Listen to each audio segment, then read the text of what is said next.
Hello everyone, CG Vyapam में नया notification जारी कर दिया गया है पीईटी एंट्रेंस एग्जाम के लिए। अगर आप भी 10+2 12वीं पास है तो यहाँ पर आपको इंजीनियरिंग करने के लिए बी या बीटेक में तो यहाँ पर आपको एंट्रेंस एग्जाम देना होगा पीईटी का। तो उसके लिए आप कैसे और कहाँ से अप्लाई कर पाएंगे। साथ ही यहाँ पर फीस की बात करें तो यहाँ पर कैटेगरी वाइज आपको फीस देखने मिलेगा। और जिन्होंने अभी तक अपना सीजी व्यापम में वन रजिस्ट्रेशन नहीं किया है तो जल्द से जल्द उसे रजिस्टर कर इस फॉर्म को फिल करें। साथ ही जिन्होंने रजिस्ट्रेशन कर लिया, अगर उनके प्रोफाइल में फोटो सिग्नेचर या फिर नाम वगैरह में चेंजेस है या कोई मिस्टेक है तो उसे पहले अपडेट कर ले। अगर आप अपडेट नहीं करते तो यही चीज प्रिंट होकर आपको एडमिट कार्ड में देखने मिलेगा, जिसमें आपको एंट्रेंस एग्जाम देने पर दिक्कत हो सकती है। तो आप इसके लिए ऑनलाइन कैसे अप्लाई करेंगे, देंगे पूरी जानकारी इस वीडियो में, तो इस वीडियो को एंड तक जरूर देखें। चलिए तो स्टार्ट करते हैं फॉर्म फिलिंग। चलिए तो हम आ जाते हैं सर्च बार पर। यहाँ पर सिंपली आपको टाइप करना है सीजी व्यापम। जैसे यहाँ पर आप टाइप करके सीजी व्यापम एंटर करेंगे तो यहाँ पर उनका ऑफिशियल वेबसाइट आपको देखने मिलेगा, जिस पे आपको क्लिक कर उनके ऑफिशियल वेबसाइट पे आना होगा। जैसे आप यहाँ पर एंटर करेंगे तो देखेंगे यहाँ पर ऑनलाइन एप्लीकेशन का ऑप्शन दिया गया है, जिस पे आपको क्लिक करना है और सिंपली आपको नीचे आना है। अब जैसे ही आप नीचे आएंगे तो यहाँ देख सकते हैं पीईटी एंट्रेंस एग्ज़ाम 2026 बीटेक के लिए यहाँ पर नोटिफिकेशन जारी कर दिया गया। तो सिंपली आपको इस पर क्लिक करना है ताकि आप यहाँ से आगे बढ़ सकें। अब जैसे ही आप यहाँ पर क्लिक करेंगे तो यहाँ पर नोटिफिकेशन उसके रिलेटेड देख पाएंगे, जैसे कि सिलेबस वगैरह आप यहाँ पर देख सकते हैं, और जैसे ही इनके फॉर्म की डिटेल्स वो भी आप यहाँ पर चेक कर सकते हैं।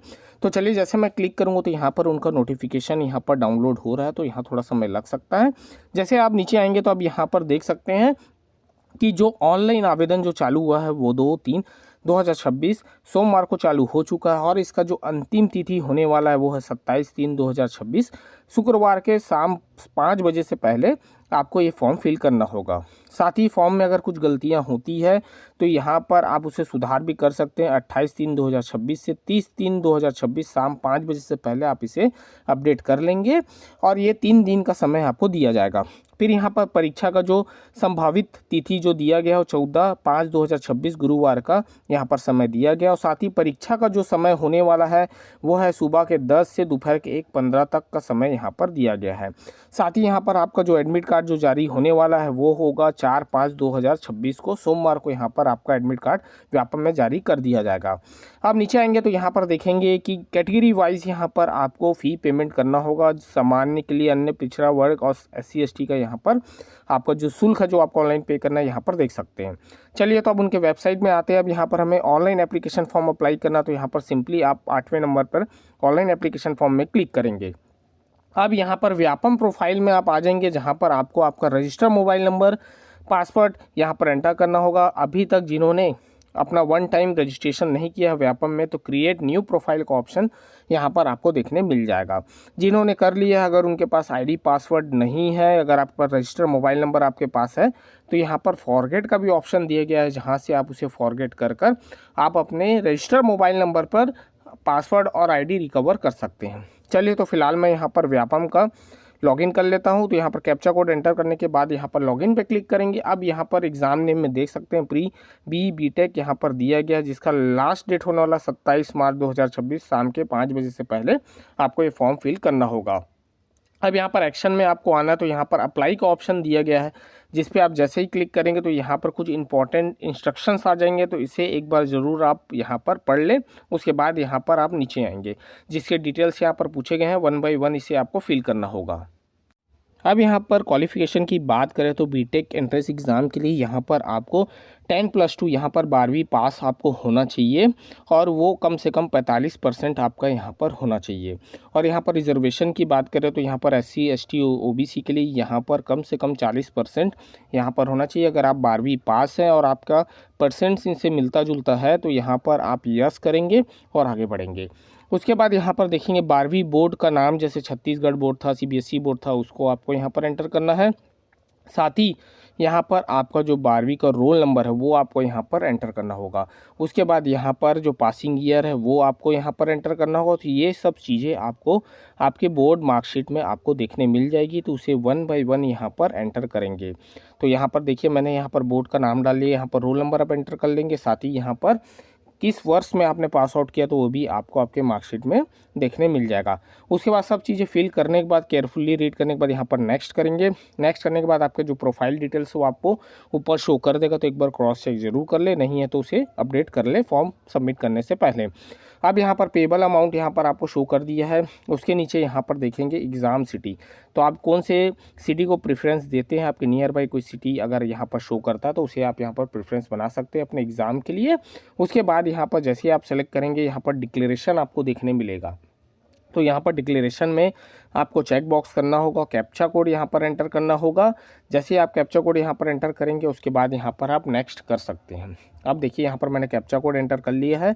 अब सिंपली यहाँ पर मैं नेक्स्ट करूँगा तो एक पॉपअप यहाँ पर शो करेगा कि आप केयरफुल्ली फॉर्म फिल कर लें, नहीं तो आगे जाकर आप फाइनल सबमिशन करते हैं तो उसके बाद आपको दिक्कत हो सकती है करेक्शन में। तो यहाँ पर मैंने सबमिट कर लिया, चेक भी कर लिया। उसके बाद यहाँ पर सिंपली आप इसे पॉपअप को ओके करेंगे। ओके करने के बाद यहाँ पर एडिट भी कर सकते हैं या फिर कन्फर्म एंड प्रोसीड आप डायरेक्ट करेंगे। तो चलिए यहाँ पर सही है, तो आगे हमने बढ़ लेते हैं। अब यहाँ पर देख सकते हैं कि यहाँ पर आपको पेमेंट मोड यहाँ पर दिया गया, जहाँ से आप अपना ऑनलाइन पेमेंट कर पाएंगे इस फॉर्म के लिए। तो यहाँ पर देखेंगे पेमेंट गेटवे 1 और 2 यहाँ पर आपको देखने मिलेगा। तो यहाँ पर कोई भी पेमेंट यहाँ पर गेटवे यूज़ कर सकते हैं। अगर 1 में नहीं हो पा रहा पेमेंट तो सेकंड पे चेक बॉक्स कर आप उसे पेमेंट कर पाएंगे।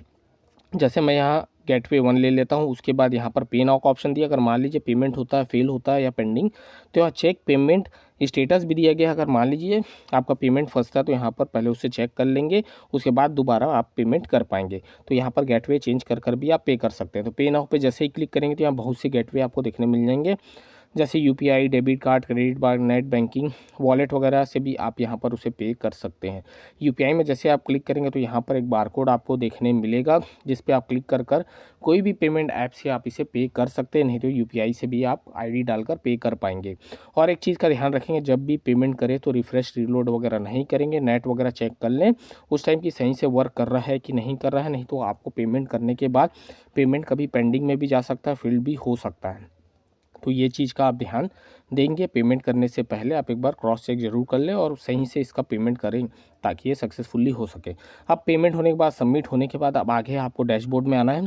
अब यहाँ पर अप्लाइड का ऑप्शन दिया। अप्लाइड एग्जाम में तो बहुत से स्टूडेंट्स क्या करते हैं, वो पेमेंट कर देते हैं बट वो चेक नहीं करते वो सही से सबमिट हुआ है या नहीं हुआ, उनके कारण जो आपका एडमिट कार्ड है वो जनरेट नहीं हो पाता। तो ये यहाँ पर दिक्कत आती है। तो उसके लिए अप्लाइड एग्ज़ाम में आपको जाना होगा, जहाँ पर आप क्रॉस चेक कर पाएंगे कि आपका जो फॉर्म अभी आपने फिल किया है वो सही से सबमिट हुआ है या नहीं हुआ। अगर नहीं हुआ है तो उसे दोबारा देखें कि कहाँ दिक्कत हुई है, पेमेंट में दिक्कत हुई कि कहाँ, तो उसे एक बार क्रॉस चेक जरूर करें।